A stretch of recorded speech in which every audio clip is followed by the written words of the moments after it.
네고시에이터라는 영화를 보았는데 그 단어 글자 그대로 협상가라는 뜻입니다.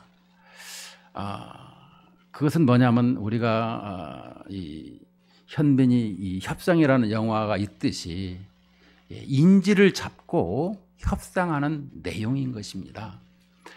경찰이지만 그 보험금을 이렇게 경찰들끼리 비리로 말미암아 이 착복해가지고 이 한 사람을 비리 경찰로 죽이고 또 그 사람도 이렇게 비리 경찰로 몰아가는데 이 사람이 그 동료들을 인질로 삼아서 협상하는 내용이었습니다. 우리가 예수님을 믿기 전에 우리는 사탄의 인질들이었더라. 이것을 우리는 한번 생각을 해봤습니다. 특별히 유괴범이라든가 이런 것을 볼 때에 아주 생명을 담보로 하는 것을 볼 때마다 우리는 그 사람들에게는 가중한 벌을 내려야 된다. 그렇게 살아서는 안 된다. 이런 것이 우리의 마음인 것입니다. 또 하나님의 뜻이기도 하는 것입니다. 우리는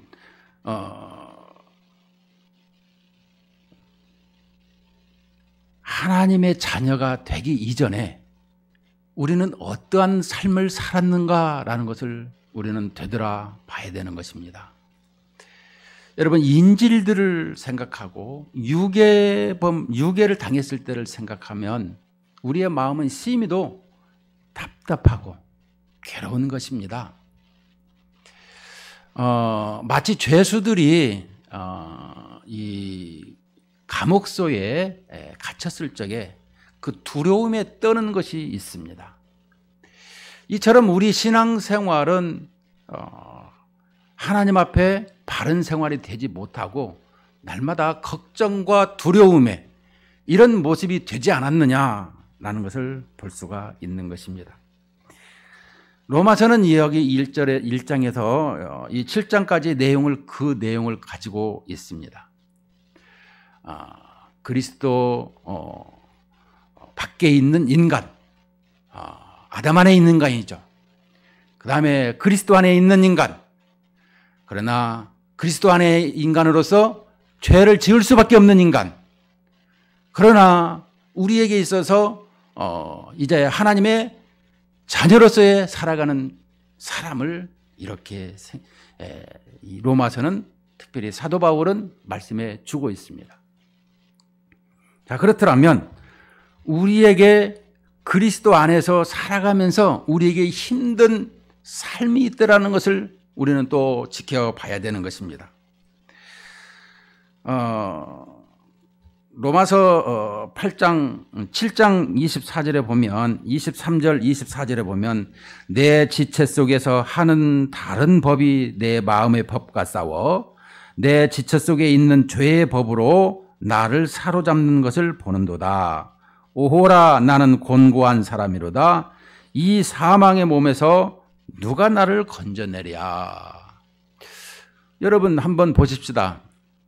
우리 지체 속에 한 다른 법이 있는데 내 마음의 법과 그러니까 죄의 법과 이 성령의 법이 있더라라고 가르쳐 주고 있습니다. 우리는 이 22절에 보면 내 속사람으로는 하나님의 법을, 또 23절에 보면 내 지체 속에 있는 이 또 다른 법이 이 죄의 법이 나를 사로잡는다. 이렇게 볼 수가 있습니다. 문제는 하나님의 말씀을 봐야지 우리가 다른 걸 보면 되겠습니까?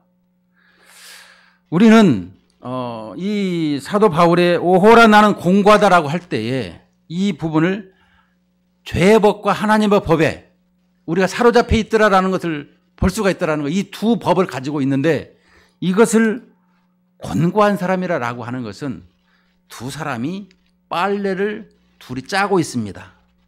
그래서 둘이 짜고 있는데 그 속에 내가 틈바니에 끼워 있어요. 얼마나 내가 주리를 트는 느낌으로 곤고하냐. 우리는 공부한다니까 무슨 정적인 것을 생각하는데 동적인 것을 생각해야 되는 것입니다. 내가 어떻게 할 수가 없는 것을 설명하고 있더라는 거예요. 우리 신앙생활에 나는 바르고 살게 싶은데 바르게 살지를 못하게 하고 있더라는 것이죠. 날마다 나를 유혹하고 나를 죄를 범하게끔 자꾸 유혹하고 또 끌고 가는 것을 볼 수가 있습니다. 그런데 그것을 내가 어찌 할 수가 없더라 이것을 고백하고 있는데, 그런데 8장 1절에 보면 이렇게 말씀합니다. 그러므로 이제 그리스도 예수 안에 있는 자에게는 결코 정죄함이 없나니 이는 그리스도 예수 안에 있는 생명의 성령의 법이 죄와 사망의 법에서 너를 해방하였습니다. 이 모든 것은 우리에게 생명의 성령의 법, 우리에게 있어서 이것은 이제 구원받는 것을 설명할 수가 있지만 우리의 삶에 있어서 온전하게 만들어지는 말씀이라 이것을 설명할 수가 있는 것입니다. 죄와 사망의 법에서 너를 해방하였습니다. 얼마나 고통받았는데도 불구하고 하나님께서 이 모든 것을 자유케 해주신다, 이런 말씀인 것입니다.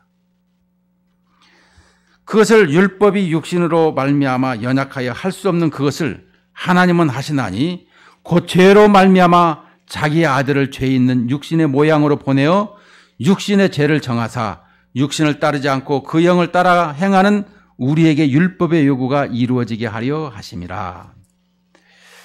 여러분,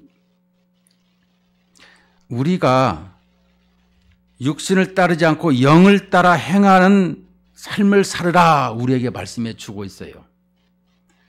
그런데 우리가 하나님의 말씀을 따라서 살아가고 있느냐? 6절 7절에 이렇게 말씀합니다. 여기에 한 답변을. 육신의 생각은 사망이요 영의 생각은 생명과 평안이니라. 육신의 생각은 하나님과 원수가 되나니 이는 하나님의 법에 굴복하지 아니할 뿐 아니라 할 수도 없음이라. 이 7절에서 할 수도 없음이라는 것은 내가 스스로 뭐든지 할 수가 없는 사람이라, 이런 말씀인 것입니다. 내가 죄 없이 살 수도 없는 것이 또 아니고 또 이 모든 것은 내게 주권이 있지를 아니하고 하나님께 주권이 있고 또 성령의 사탄의 유혹에 빠져 있는 이 두 가지를 우리가 생각하게 된다라는 말씀인 것입니다. 사탄의 유혹에 빠져 살든가 이 하나님의 영으로 이끌려 살든가 우리가 중간지대가 없더라, 이런 말씀을 하고 있는 것입니다. 다시 말씀드리면 육신을 따르는 자는 육신의 일, 영을 따르는 자는 영의 일을 생각한다고 분명히 말씀했어요. 그런데 육신의 생각은 7절에 보면 하나님의 원수가 되고 또 이 육신의 생각은 사망이라고 했습니다. 영의 생각은 생명이고 평안이라고 했습니다. 그런데 우리가 하나님의 법에 지금 순종하고 있느냐? 우리가 첫사람 아담이 선악과를 따먹으면 반드시 죽으리라 라고 했는데도 어떻게 했습니까? 사탄의 말에 하나님과 같이 되리라라고 하니까 그 말대로 따라갔더라라고 우리는 알고 있습니다. 오늘 여기 로마서 8장에서도 보면 육신의 생각은 사망이고 하나님의 원수가 된다고 말씀하고 있어요. 어떻게? 하나님의 자녀가 되었던 지금의 지금의 내가 하나님의 말씀대로 따르지 아니하면 원수가 되고 사망이라는 말씀을 하고 있는 거예요. 그런데도 우리는 이것을 간과하고 가볍게 여기고 우습게 여기는 모습을 가지고 있더라는 것입니다. 설마 하나님이 죽이시겠습니까? 그런데 우리에게 이 부분을 항상 기억해야 되는 것은 첫사람 아담에게 하지 말라고 했을 때 하나님 말씀에 순종해야 되는 것처럼 오늘 우리에게 성령의 사람으로 되었던 지금 우리가 예수 그리스도를 영접하고 살아가는 우리들이 이러한 모습으로 살아야 된다라는 거예요. 그래서 9절에 만일 너희 속에 하나님의 영이 거하시면 너희가 육신에 있지 아니하고 영에 있나니 누구든지 그리스도의 영이 없으면 그리스도의 사람이 아니니라. 분명하게 우리가 그리스도의 영이 없으면 하나님의 사람이 아니라 이렇게 말씀해 주고 있습니다. 자, 그렇더라면 계속해서 우리에게 주시는 내용이 뭐겠습니까? 12절에 보면 그러므로 형제들아 우리가 빚진 자르되 육신에게 져서 육신대로 살 것이 아니라 너희가 육신대로 살면 반드시 죽을 것이로되 영으로서 몸의 행실을 죽이면 살리니 무릇 하나님의 영으로 인도함을 받는 사람은 곧 하나님의 아들이라. 우리에게 하나님의 자녀가 되는 것은 하나님의 영이 내 안에 있기 때문이다. 이렇게 지금 말씀해 주고 있습니다. 우리는 하나님의 영으로 하나님의 아들로 살아가고 있음에도 우리가 자꾸 낙심되는 이유는 뭘까요? 그것은 확신에 결여되어 있기 때문이다라는 것입니다. 여러분들 확신에 얼마만큼 차 있는가 우리는 생각을 해야 되는 것입니다.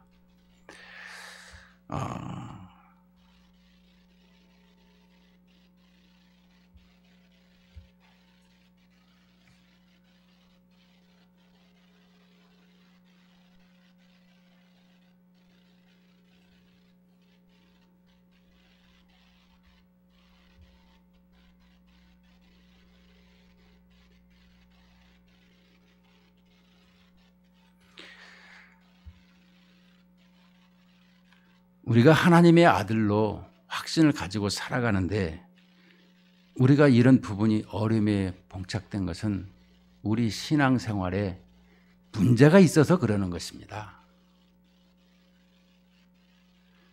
여러분 1시간 예배에 25분 설교를 듣습니다. 제가 늘상 말씀드리는 것이 있더라면 설교학 교수가 설교를 가르치고 제자의 설교를 다 듣습니다. 그런데 은혜 받았다고 합니다. 그것은 무슨 내용일까요? 우리에게 있어서 하나님의 말씀은 살아있는 말씀이고 하나님의 말씀을 토시도 안 빠뜨리고 그것을 기억하고 그것을 그대로 행하고자 하는 하나님과의 관계가 바로 되고 있는 것을 말씀하고 있는 것입니다.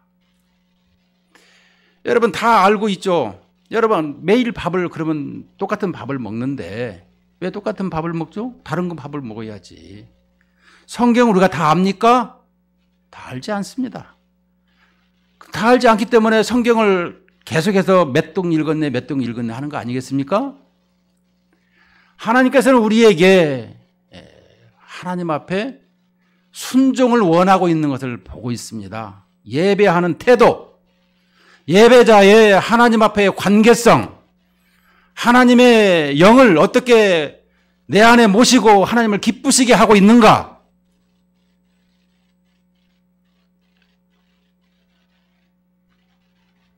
이게 회복이 안 되면요, 다른 것도 회복이 안 되는 것입니다.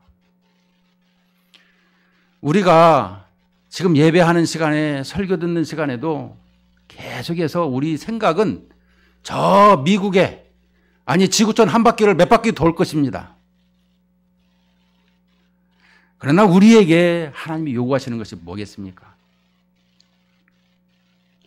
오늘 우리에게 하나님의 자녀에 대해서 말씀하고 있습니다. 우리는 탕자처럼 나가고 있습니다. 내가 하고 싶은 대로 살겠다고, 아니 타치 안 받고 살겠다고 먼 타국까지 나가는 것을 볼 수가 있어요. 그러나 쥐업 열매를 먹듯이 인생이 비참한 걸 보게 된다는 것이죠. 내 아버지 집에는 풍족한데 그럼 내 아버지가 누구십니까? 하나님 아버지죠. 근데 하나님 아버지 앞에 진실되게 정직하게 아버지를 인정하는 것보다 그냥 나에게 있어서 믿음으로 또 이렇게 가족 간에 돼 있으니까 이렇게 생각할 수 있겠지만, 하나님께서는 지금도 우리에게 요구하시는 거 뭐겠습니까? 우리의 마음을 원하시고 있습니다. 여러분, 사랑하는 사람과 함께 앉았는데 다른 행동과 다른 말을 하거나 하게 되면 어떻게 되겠습니까? 아마 돌아서서 가버릴 것입니다. 오래 참으시는 우리 주님께서는 인내하고 계시지만 우리는 그렇게 하면 안 되는 것입니다. 오늘 우리에게 양자의 영을 주셨습니다. 15절에 보면 너희는 다시 무서워하는 종의 영을 받지 아니하고 양자의 영을 받았으므로 우리가 아빠 아버지라 부르짖느니라. 우리가 어떻게 하나님의 자녀가 되었어요? 요한복음 1장 11절 12절에 보면 자기 땅에 오매 자기 백성이 영접하지 아니하더니 영접하는 자 곧 그 이름을 믿는 자들에게는 하나님의 자녀가 되는 권세를 주셨으니 그랬습니다. 그래서 우리가 우리 주님을 영접하고 내가 죄인이라는 것, 여러분 도덕윤리로 죄가 아니라 하나님을 믿지 아니하는 것이 죄인이라고 수도 없이 말씀을 드렸습니다. 그런데 우리가 주님 앞에 주님을 영접했더니 하나님의 자녀로 인정을 해 주시는 것입니다. 그런데 하나님의 자녀가 되었다고 해서 그게 올바를까요? 신분의 상승을 가지고 있으나 그 신분에 합당하게 살지를 못하고 있더라라는 것입니다. 양자가 되게 되면 이 로마 시대에 네로도 실은 이 글라우디우스 이 네로도 실은 그 양자인데 노예 출신이었습니다. 근데 이 네로 시대에 보게 되면 그 양자를 선택할 때 증인이 7명 있었다고 합니다. 이처럼 증인에 대한 것을 우리 생각할 때 그 양자라는 것이 상당히 중요하고요. 또 한 가지는 이 양자를 선택하는 것은 주인의 마음인 것입니다. 이 종들, 노예 가운데에서 가장 마음에 들고 이 똑똑한 사람을 선택해서 이제 양자를 삼았어요. 그러면 양자를 삼았는데 이 양자가 양자 노릇을 하기까지 어떻게 한다고요? 그를 이 주인에게 합당한 주인으로서 살아갈 수 있도록 교육을 시키는 것입니다. 그것들은 이제 우리가 잘 아는 몽학선생이라고 얘기하죠. 하나님의 자녀답게 이 주인의 아들답게 그에게 맞춤의 교육을 하는 것입니다. 그래서 그 교육을 우리가 잘 받게 되는 것이죠. 여러분, 그 교육을 받지 않게 되면 어떻게 될까요? 우리에게는 교육을 받았다 그래도 계속해서 받아야만 되는 것입니다. 왜냐? 우리의 이 죄성이 있기 때문에 그런 것입니다. 자, 그렇더라면 그 양자로 선택받은 사람이 제일 먼저 교육시키는 것이 뭐겠습니까? 바로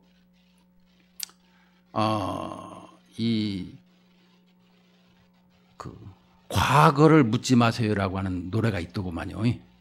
근데 우리가 이 과거를 잊어야 되는 것입니다.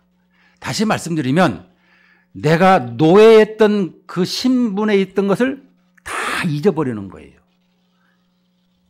이것은 무슨 얘기냐? 이 부모가 빚을 많이 졌어요. 그런데 그 부모에게 자식이 있습니다. 근데 그 자식에게 부모가 빚을 많이 지고 죽어버리면 이 자식에게 이 빚이 넘어가는 거예요. 그 자식은 빚을 갚아야 되는 거예요.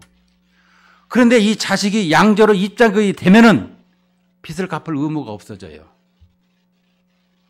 양자로 입장이 되면 빚을 갚을 의무가 없어져. 그래서 우리에게 성경이 가르치는 내용이 이 내용인 거예요. 양자로 입양이 되게 되면 그 모든 것을 잃어버려야 되는 거예요. 지나온 내가 노예 생활했던 것. 그것을 우리에게 시집살이 할 때 시집을 가게 되면 자기의 친정을 다 잊어버려라 라고 하는 이 대목도 맞는 말이에요. 성경적으로 보게 되면. 우리는 그런데 자꾸 이렇게 친정 생각하고 어려우면 도와야 된다고 얘기하고 또 나아가서 이 과거를 자꾸 생각하는데 이거부터 버려야 되는 거예요. 우리 신자들은. 양자가 된 사람들. 신분 상승에 대한 것, 이 부분에 대한 것을 우리는 기억해야 된다는 거예요. 하나님의 자녀로 또 이 주인의 자녀로 거기에 맞춰서 살아가야 된다는 거예요. 그리고 주님의 뜻을 쫓듯이 그 주인의 뜻이 무엇인지를 배워야 되는 거예요. 예를 들어서 이 고대 근동의 양자를 입양할 때에는 내가 죽게 되면은 잘 울어야 되고 장례를 잘 치러야 되고 또 이 살아생전에는 그 말대로 잘 순종해야 되는 것처럼 그 이후에도 그 가업을 이어가야 되는 것처럼 이것을 우리에게 이 하나님의 우리에게 이 주인의 자녀 또 나아가도 하나님의 자녀도 이와 같더라 이렇게 설명을 해주고 있는 것입니다. 그런데 우리는 이 양자의 영을 받았는데도 불구하고 이 부분이 약해져 있는데 그것이 자꾸만 그 신분에 대한 변화에 대한 것을 갖지 못하고 있는 거예요. 우리는 왕자와 거지를 이 영화를 책을 보더라도 돌아가서 자꾸 이 행동하는 것을 보고 있는데 그렇게 하면 안 된다는 거예요. 우리 신자들은 거룩한 모습을 보여야 되는 거예요. 많은 사람에게. 나에게 있어서 주어진 역할. 회사에 가면 사장이요. 집에 가면 가장이요. 그런데 그 역할을 감당을 못해. 교회 내에서도 직분이 있어요. 그 감당을 못해. 우리는 되돌아봐야 되는 것입니다. 하나님의 자녀라고 그저 구원받았으니까 이런 것이 아니라 우리는 하나님의 자녀답게 살아야 된다. 이 부분을 분명히 육신대로 살고 있지 아니하고 하나님의 영을 인도함을 받는 사람이 하나님의 아들이라 이 14절에서 말씀하고 있습니다. 또 이 15절에도 양자의 영을 받은 이 믿음의 사람들 이 아빠 아버지라 아빠라고 하는 것은 이 아람어 말인데요. 친근감 있게 한다라는 것입니다. 항상 하나님과 엄청 가깝게. 자, 그 다음에 우리에게 이 16절 말씀 보면 성령이 친히 우리 영과 더불어 우리가 하나님의 자녀인 것을 증언하시나니 이 성령이 친히 우리 영과 함께 우리가 하나님의 자녀인 것을 증언하신다. 성령이 증언하신다라는 거예요. 예전에 제가 말씀드렸습니다. 오래전에 어떤 아버지가 아들을 낳아서 너무나 이뻐가지고 아들을 자랑하려고 지게에다 치고 동네 한 바퀴를 돌게 되었습니다. 동네 사람이 묻습니다. 예, 아들아, 지금 지게 너를 지고 가는 분이 내 아버지냐? 이 아들이 아니에요. 아니, 너를 지고 가고 있잖냐? 아, 지게 지고 간다고 다 아버지입니까? 아버지가 깜짝 놀라가지고 얘야 내가 너를 지금 지고 가고 있고 너를 먹여주고 있고 너를 입혀주고 있고 너에게 있어서 모든 걸 다 해주고 있지 않느냐. 아니 다른 사람들도 먹여주고 입혀주고 다 잘해줘요. 근데 그게 다 아버지입니까? 이러더라는 것이죠. 그러면 누가 그것을 증명해야 될까요? 낳아준 어머니가 증명해야 되는 것이고 내 아버지야. 내 아버지라고. 이것처럼 우리에게 성령께서 예수 그리스도가 너희를 위하여 십자가를 지시고 너희 모든 죄를 지시고 죽으셨다. 그것을 하나님이 살리셨는데 그 살리신 하나님의 아들을 너희들이 영접하고 믿음으로 너희들이 하나님의 자녀가 되었더라 라고 성령께서 말씀해 주신다라는 것이죠. 우리에게. 하나님은 계획하시고 예수님은 구속의 사건을 이루시고 성령 하나님은 우리의 모든 것이 하나님의 자녀가 되었더라. 이것을 계속해서 증거해 주시고 능력을 주시고 힘있게 살도록 인도하시더라라는 것입니다. 누가요? 성령 하나님께서. 그런데 이렇게 하나님이라는 것을 증언하시는데 17절에 보면 자녀의 힘은 또한 상속자라. 곧 하나님의 상속자요 그리스도와 함께한 상속자니 우리가 그와 함께 영광을 받기 위하여 고난도 함께 받아야 할 것이니라. 이렇게 말씀합니다. 자, 우리에게 이 상속자라고 설명해 주고 있습니다. 하나님의 아들, 하나님의 자녀. 이것은 우리 보게 되면 이게 하나님의 아들 14절에 보면 이렇게 설명해 주고 또 하나님의 자녀라 했는데 그러면 하나님의 아들만 상속받습니까? 라는 것은 아니고 고대 근동에서는 이런 하나님의 아들의 아니 그 육신의 아들에게 그런 권한을 부여해 줬죠. 그런데 그것을 빌어서 지금 우리에게 설명하는 것은 하나님의 자녀는 우리에게 여자들도 다 상속을 받게 하는 것을 우리는 알 수 있습니다. 그런데 그 상속이 뭐예요? 바로 그리스도와 함께한 상속이더라라는 것입니다. 여러분, 마귀가 예수님에게 그 세 가지 유혹을 시험을 했죠. 돌덩이가 떡덩이가 되게 하라. 이게 뛰어내리라. 절해라.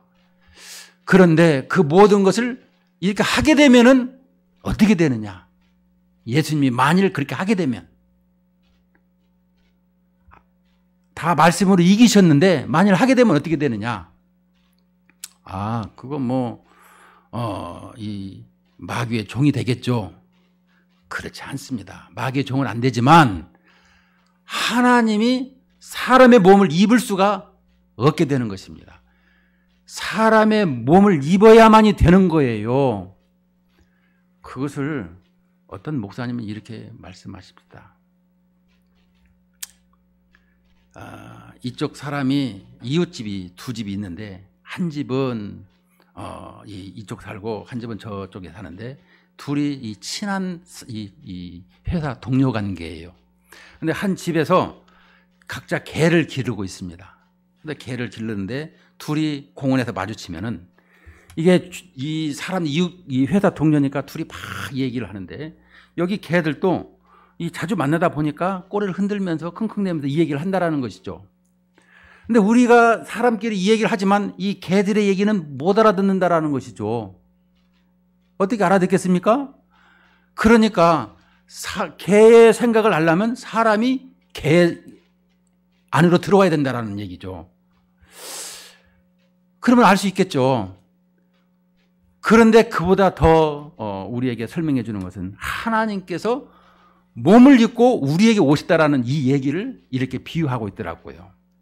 그 말은 우리가 우리끼리 살아가고 있는 모습 속에 죄로 살아가고 있는 우리들에게 하나님께서 하나님의 나라와 하나님의 법과 하나님의 계획과 하나님의 사랑을 우리의 마음속에 오셔서 심어주는 것더라. 우리에게 알게 하셨더라라는 것입니다. 그것을 알고 우리가 생활하는 거예요, 지금. 이걸 생각한다면 오늘 우리에게 이 상속이라는 개념을 우리에게 어떻게 하냐? 우리 주님이 십자가에 지시기 위해서 몸을 입고 이 땅에 오셨는데 그 몸을 입었고 그 부활로 말미암아 승천을 하셨죠. 그런데 주님이 살아생전에 우리에게 변화산상에서 그 변했던 그 희게 찬란한 영광 이것과 우리 주님이 죽으시고 부활하실 때의 그 희고 이 영광스러운 이 무덤에서 있을 때 이 말씀을 하고 계신다라면 우리에게 상속이라는 것은 이렇게 몸의 이 상속, 몸의 구원으로 말미암아 이루어지는 것. 우리는 이런 부분에서 자꾸만 이 세상에서 행한 것을 가지고 이렇게 상급을 받는다. 물론 우리에게 이 부분을 이 장소 개념이라든가 행위 개념을 가지게 되면 그럴 수가 있으나, 우리가 구원받은 것이 행함으로 구원받았습니까? 믿음으로 구원받은 것이죠. 자, 그런데 믿음으로 구원받았으나 행함으로 말미암아 하나님 앞에 영광을 돌리는 것을 설명해 준다라면, 오늘 우리에게 이 자녀임은 상속자, 하나님의 상속자요 그리스도와 함께한 상속자라. 그래서 그와 함께 영광 받기 위하여 고난도 함께 받아야 할 것이다. 우리 주님이 받았던 이런 고난, 이것을 우리에게 이 시대에 고난이 있더라라는 것을 설명해 주고 있는 것입니다. 결론, 우리에게 있어서 하나님의 자녀답게 살아가려고 그러면 늘 하나님의 말씀에, 하나님의 영의 인도함을 받아야 된다라고 하고 있습니다. 출애굽기에 보면 이스라엘 백성들이 출애굽을 당하고 가나안 땅에 가자고 합니다. 그때에 성령 하나님께서 낮에는 불기둥과 구름기둥으로 인도하시고, 또 배가 고프면 만나를 주시고, 또 목마르면 반석에서 물을 주시고, 그래서 가나안 땅으로 인도한 것을 우리는 신학적으로 이렇게 천국에 가는 것을 사도 바울의 이 신학을 보면 그렇게 말씀해 주고 있습니다. 이 시대에도 우리에게 하나님의 말씀을, 또 성령의 인도함을 받고 살아가는 거예요. 내 생각과 계획 다 있습니다. 물론 하나님이 그것도 이루어 주시죠. 그러나 궁극적인 것은 이 세상에, 이 지구라는 나라에 와서 이렇게 어떻게 보면 소풍 왔다고도 하고 여행 왔다고도 하는데, 하나님을 기쁘시게 하는 이런 삶을 이 땅에서 살다가 하나님 품에 안기는 것입니다. 하나님의 자녀가 뭐예요? 하나님의 자녀답게 우리는 신분이 있다라는 걸 기억한다라면 그 신분에 맞는 삶을 사는데, 늘 성령의 이 인도함이 왜 중요하냐 그러면, 몽학 선생, 항상 이렇게 가르치는 선생이 있는데 성령이 가르치는 것에서 더 이상 훌륭한 선생이 어디 있냐고요. 우리에게 하나님의 나라에 대해서 더 잘 소개해주고 더 잘 살아가도록, 이 땅을 살아가도록 늘 우리에게 맞춤식으로 말씀해 주신다라는 거예요. 항상 하나님의 말씀과 성령의 능력에 힘입어서 승리하는 우리 반석장로의 성도가 되시기를 주의 이름으로 축원을 드립니다.